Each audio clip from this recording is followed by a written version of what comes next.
Hello and welcome to the show. Well, listen, I'm so glad you could join us today. Listen, we've got a great show planned for you. You know, this is all about new beginnings for the year 2023. But this year, this month, it's about Black History Month.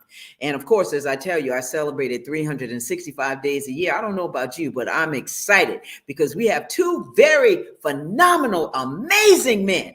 Well, one is Chief Mansoure Foday Ajamu from Sierra Leone. He's in Sierra Leone joining us, and I'm honored to have him. And then, of course, we have Chief Elder Baba Kimo, Mr. Roderick. And so I want you to sit back, relax, and enjoy because it's coming up next. The Cecil Williams South Carolina Civil Rights Museum is the Palmetto State's first and only museum. It honors a generation of people, black and white, throughout the state of South Carolina who deserve to be remembered for their unselfish commitments and sacrifices. Enjoy an immersive and entertaining virtual tour. For more information, visit www.cecilwilliams.com.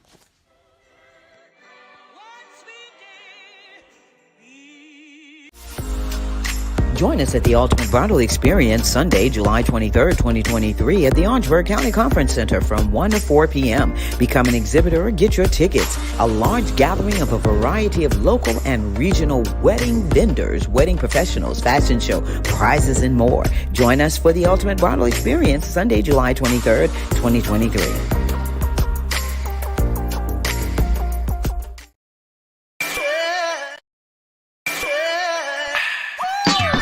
Hello, everybody. It's Finkley of The Michael Finkley Show, and you're watching Gold right now. Why? You're watching The Tammy Show. Stay tuned.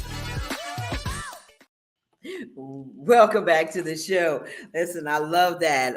And as I said, we are talking about and celebrating Black History Month. And I wanted to have these special men on. I mean, before the month, I could not have them on in February and during this time. Chief Mansoure Foday Ajamu, who is in Sierra Leone, High Commissioner of the UNIA-ACL, and he's the High Commissioner General of the West Africa region for the UNIA-ACL. And then, of course, we have he's also the Executive Director of the Gullah Nation of North America. And then we have right here in the state of South Carolina, the one and only Chief Elder Baba Kimo. Most of you know him as from his government name, Roderick, but he's also the Vice President of the Gullah Nation of North America. So I want to introduce them to some of you, and some of you that you already know them. Come on out, gentlemen. Hey, Tammy, how you doing? Greetings. Hello. There we go. And so we need to add the chief. All right. Gentlemen, how are you? Greetings. How you doing? Hey, Tammy, how you doing? Good to see you. Good to see you both too. Listen, I'm excited. Chief, I want to thank you for joining us all the way from Sierra Leone. And of course, Chief Elder Baba Kimo, want to thank you for joining us right here in South Carolina. You all are phenomenal men, and I want to get right to it because, people want to know. Talk about the Gullah Nation of North America, Chief. Okay, well, the Gullah Nation of North America is a community of Gullah Geechee people that came together to form an organization so that we can, be engaged and involved in the preservation of our culture, doing genetic genealogy, but also reconnecting our roots to Africa. So it's that was the reason for creating the Gullah Nation of North America, but also to dispel some of the myths about the identity and some of the results of segregation and the Great Migration that tore a lot of our lineages apart, and just creating a movement where people who weren't born in the South that may also be cousins and aunties and uncles abroad still feel at home with the identity and they have a place with the Gullah Nation of North America. So we're not based on one region or one island or one family, but the whole family. Mm-hmm. And it's interesting because Baba and I always, and I call him Baba, folks, some of you call him Roderick, but Baba and I have this conversation, and I told you I wanted to talk with him about the genealogy because he's found people from all over. And I think that's how you all kind of connected as well. Talk about that, Baba. You're exactly right. The chief and I are fifth generation cousins. But what I did was, about 2 years ago, I took a DNA test through Ancestry.com, and I found a young lady. Her name is Fathial. And the chief actually tracked her down. Once I told him her name, he used his contacts, and that's how we found her and matched up. I found her, and I was able to find another cousin from the Congo. His name is Mayagi Nsumbu. But yeah, that's what I did. I took a DNA test. Wow. And Chief, that's so important. Go ahead. You're going ready to add to that. Yeah, I was going to say, me and Roderick are cousins from Cope, South Carolina. We don't need a DNA test to prove our connection. We know we cousins. But for him to discover lineage over here and for me to play the role in reconnecting that was very powerful. In December, I was able actually to meet that cousin here in Freetown. So. Wow. So when we talk about this type of connection, Chief, is the Gullah culture being talked about enough in Black history?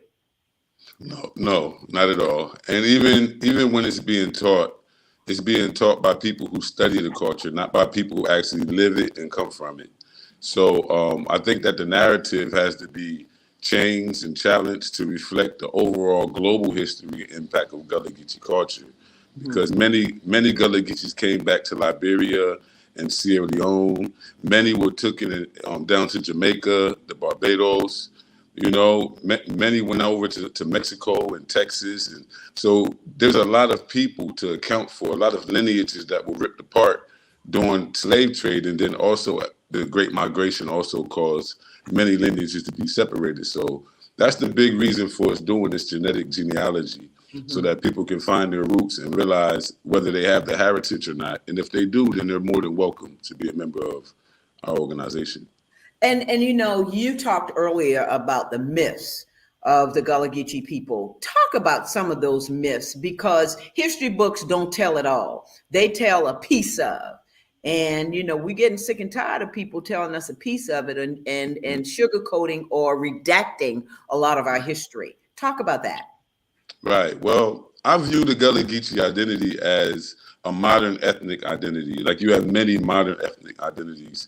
Most of the identities in Africa are modern ethnic identities, meaning that only within the last 200, 300 years have they come into existence. And so, when you talk about the Gullah Geechee identity and you trace it back to the founding of Charleston and then ultimately the expansion of the colony inland and the bringing of Africans from the low country into Orangeburg, into Aiken, into Bamberg, and us not taking account that those people are related, that they have the same culture, that it doesn't matter if they're inside of a geographical territory, their lineage would still make them one people.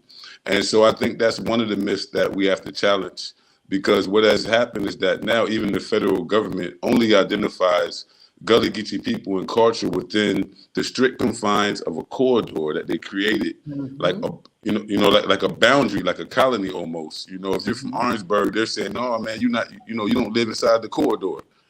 And it's like, hold up, man. You don't know my history. You don't know my family. You don't know where I come from.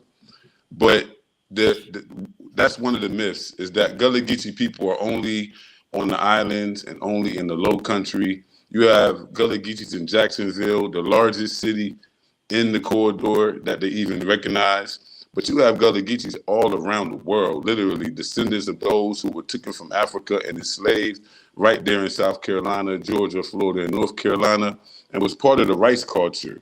The rice culture is very central to why Gullah Geechee culture even came into existence. The rice culture allowed us months at a time every year that we could be alone, basically with black overseers, because the white people would pack up and run up country. They would run into, Orangeburg. They would run into Bamberg. And when you look, you'll find that many of the ruling class elite whites who own large plantations in the Low Country also had their summer homes right there in Orangeburg, right there in Aiken and Bamberg. So there is a connection not only between the African people, but also between the history of migration of the slave owner. And so we have to really go into really examining how far this identity goes when you're considering that we all don't speak the same language, but we do share a lineage. That's right. And that lineage, Baba, you talk about that lineage quite often, because I will tell you, every time somebody's from Cope, he said, "Oh, I know we're related." I tell everybody, you come from Cope, you related either by blood or by marriage. There's no way around it. Everybody, I've never met a person from Cope that I wasn't related to. Wow, wow. We've been in this area for generations, for long time, since the late 1700s. Yeah. And that history, as you both are talking about, that history gets lost because it gets combobulated with so much other untruths that we begin to lose. And my next question is about fighting for our freedom. How are we still fighting for our freedom? Either one of you can answer that. As a people. Go ahead, Chief. Well, I think if you put it into the Gullah Geechee equation, or just the South Carolina equation, I think that our people are really fighting for an African identity. I think that our people are searching for a spiritual system and a way of practice that aligns with their traditions, aligns with what they've seen their grandparents do, and and what they heard from the elders in their family. People are looking to restore something right now. I think that's a very positive movement, but I think that also people are really trying to solve the issues of educating the next generation, which is one of our biggest things, is making sure that the young bucks know who they are, where they come from, so they could take pride in their identity early enough for that to be a reason for them not to get caught up in some nonsense. So, Baba Chemo does a lot of work over there at the library. Just enlightening people and guiding them, letting them know that your family, your lineage identity is quintessential. It is the foundation of who you are, no matter how you identify after that. And so I see a hunger for more education, for more information. And right now that seems to really be the movement. Yeah. And speaking of what you're doing at the Andre County Library, you have a Black History program that's coming up this Saturday as well. Talk about that. Well, we have the Yoruba King from I think it's Sheldon, South Carolina, where the Oyotunji villages are. He's coming this Saturday, to give us a little speech on the Low Country, Gullah history, and that sort of thing. But I also wanted to say, when you was going back to the identity thing, that was my ultimate goal. I wanted to connect to I wanted to connect to Africa. I wanted to find my identity. I wanted to know where my family came from. So, and the chief pointed out, I knew a lot of stuff myself, but he verified a lot of things, and I just feel good about what I was able to accomplish so far. Yeah. And that sounds good, Chief, because a lot of us don't know, like whether you're from the Yoruba tribe or, where you're from. And I think without us, promoting, and I'm not promoting ancestry.com by any means, but I think that's a means for us to really be able to find each other. What are some of those other ways that we can find each other, Chief? Well, just to touch on the ancestry that you're talking about, Mm-hmm. every genetic test has different results, meaning that most tests are looking for specific information, specific data within your genetics. So if you take like African ancestry, it'll focus on your X and your Y, and then tell you where you connect in Africa based on all of the samples that they have. With Mm-hmm. ancestry, you will actually find living relatives who relate to you, and you'll have an estimation about how far back they are. Like for instance, I believe Fatia was a fifth generation cousin She of is. Baba Chemo, and Mm-hmm. and so they were able to see. And 5 generations is only about 100 years, about 120 years. It's Yep. not that long. So when you look at that, you got to consider um, a few things. In 1808, the slave trade was banned in terms of the international exchange in America. But after that, tens and thousands of Africans were illegally smuggled, particularly into South Carolina, Louisiana, Mississippi, because, they needed more Africans for the growth of cotton. And so the illegal slave trade kept going. And, I know that just through the research with Baba Chemo, we've been able to use genealogy, be able to go into the records and go into the census and, find names and find family that will know more information. It really is a search. It's a search for identity. But I would say genealogy and genetics go together very, very well. Mm-hmm. Along with your oral family history, also, I used a lot of my own oral history that I heard from my grandparents, and I Yeah, verified that with the records, with Mm-hmm. the yeah, records I was able to find. Well, gentlemen, absolutely. before we get into the next part of our discussion, because I want to talk about the culture and the Gullah Geechee culture and how some of that might be vanishing because some people are embarrassed about it. When you say Gullah Geechee, I'm not. I listen. I tell everybody, listen. I'm from Charleston, South Carolina. I Gullah Geechee now. But we're Exactly. gonna take a commercial break and we'll be right back. Pastor Hodeness invites you to their inaugural signature brunch. Guest speaker, the Honorable Senator Katrina Shealy. Saturday, March the 11th, 2023, 10 o'clock a.m. at the Orangeburg Country Club, 2745 Griffith Drive Northwest, Orangeburg, South Carolina. For more information, 803-937-6359, www.pastorhodeness.com. That's Path to Hodeness invites you to their signature brunch. Guest speaker, the Honorable Senator Katrina Shealy, Saturday, March the 11th, 2023, 10 a.m. at the Orangeburg Country Club. For more information, 803-937-6359, www.pastorhodeness.com. My name is Randy Dantrell Heath, and you are watching The Tammy Show. Well, welcome back to the show. Bubba, I see you laughing because you know who that is. Yeah, that's my man Randy. Oh, yeah, he didn't tell me he did that. Yeah. Well, I'm gonna have to get you all to do the intro, the promo as well. So don't hang up when we leave. Don't leave us. But question. There was something that you said important, Chief, which was about the data. I'm a microbiologist, and so when research is very important to us, and data is always very important. How important is that data for us, and what do we need to be doing with that data to share with people about the Gullah Geechee culture and the nation? Right.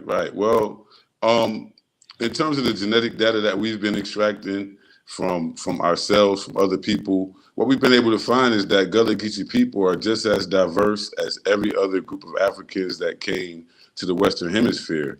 But also that there's a very heavy Manding heritage.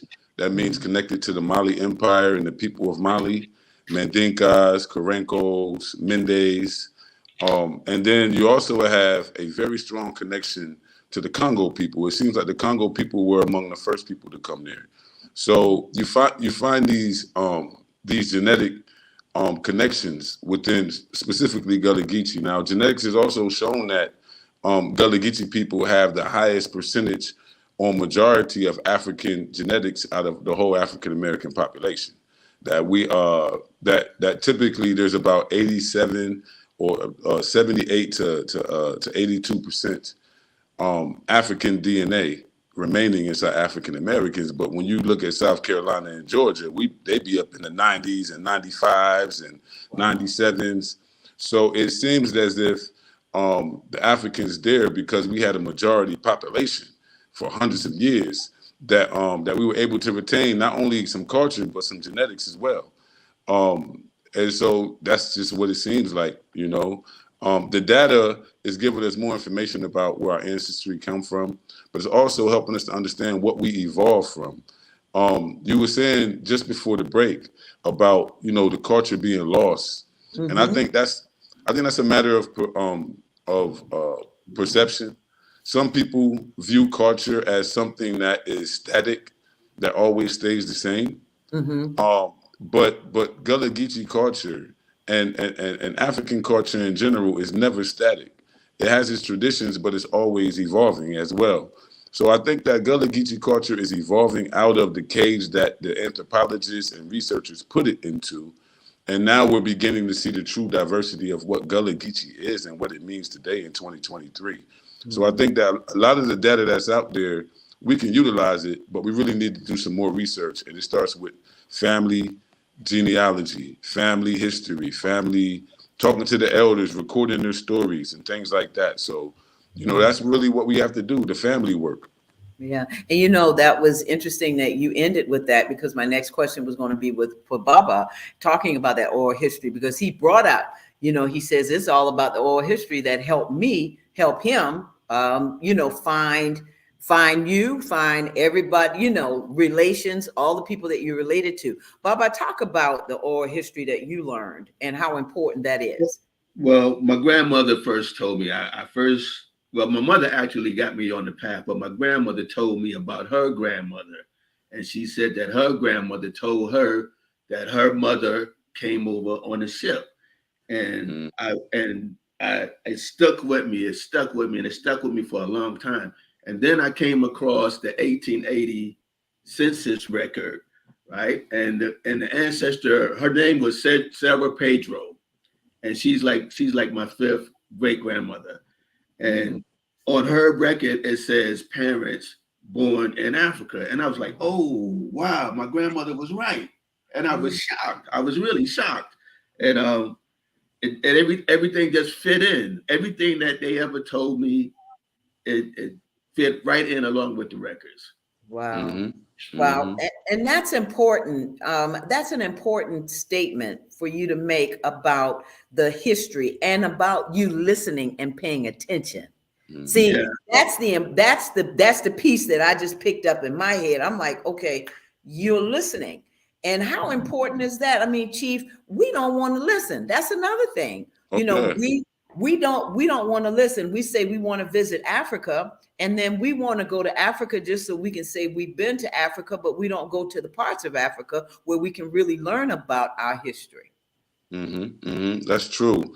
And, you know, a good learner is a good listener, as you know, and in context of coming home to Africa and trying to reconnect and relearn the culture, you know, you have to truly be a listener, because a lot of it is transferred in a different language. You know, a lot of it is, you know, and a lot of our culture is artistic. So it's actually being performed. It's not actually being spoken to you, you know, the oral traditions. To back up as well, like Baba was saying, you know, my mother was raised in Orangeburg. We moved to Pennsylvania in 72. And I believe Baba is about maybe like 2 decades older than me. He's a big cousin for me. But but I got information from my mother. I learned Coke from my mother. I learned Emmanuel AME Church from my mother. I learned Gas Avenue 1200 block in Orangeburg from my mother. My grandmother's house still there. So it's like me and Roderick hooked up because I was putting that information out, and people was like, "Yo, man, I think this guy over here is from where you from." Well, and he said, "Man, if he from Coke, man, he gotta be a cousin." We researched, sure enough. he started naming names. And I said, oh, wait a minute. You calling my people name. I know these people. I grew up with them. I know them all my life. And well, we came off the hill in Orangeburg. His grandmother is on the hill on Golf Avenue. That's what he was talking about. But I used to live on, I came off of Jameson Avenue, or what we call it the hill. And everything just fit in. Wow. And look at you all now. You all, even though Chief, you are in Sierra Leone, I understand that you and Baba are on the phone constantly. Oh, so, we chat daily. We chat daily. So that's a beautiful thing, you know, with family, keeping in touch with family. What is it that you want people to glean from this interview? And I'm asking both of you. I'm gonna start with you, Chief, because we're running down on time. But I want to ask you, Chief, what is it you want people to glean from this interview? Well, I want people to know that Black History, first of all, is not something that just happens in February. That each and every single one of us, every day we wake up, we breathe, and we accomplish something. We're making Black history. As long as it's a positive contribution, and even when it's a negative contribution, it's still history. You know, just be very conscious of it.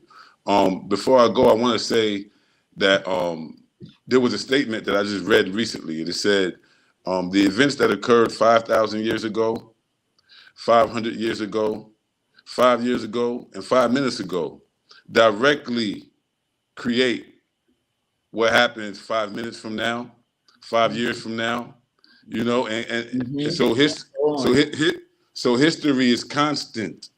History is constant. It doesn't stop. So what I would say is that if you're learning Black history, if you're learning Gullah Geechee history, know that it is not static. It is not something we're learning about people who lived in the 1800s or 1900s. We're talking about people living right now who are still Gullah Geechees and still making history. African people all around the world who still having experiences that will be recorded for our future generations. That's right. And Baba, what do you want people to glean from this interview?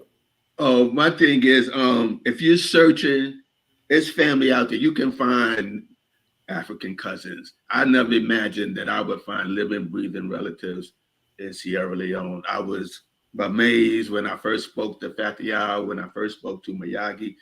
I did a happy dance.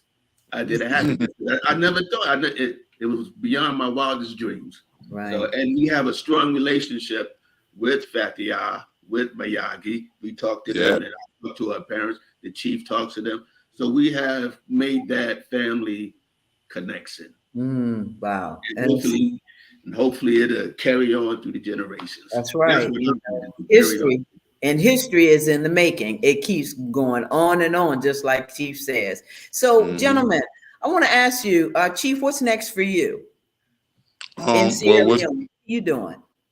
Well, I'm doing a few things in Sierra Leone right now. Actually, we've been helping people get their citizenship for a few years. We have a licensed tourism company that assists with that.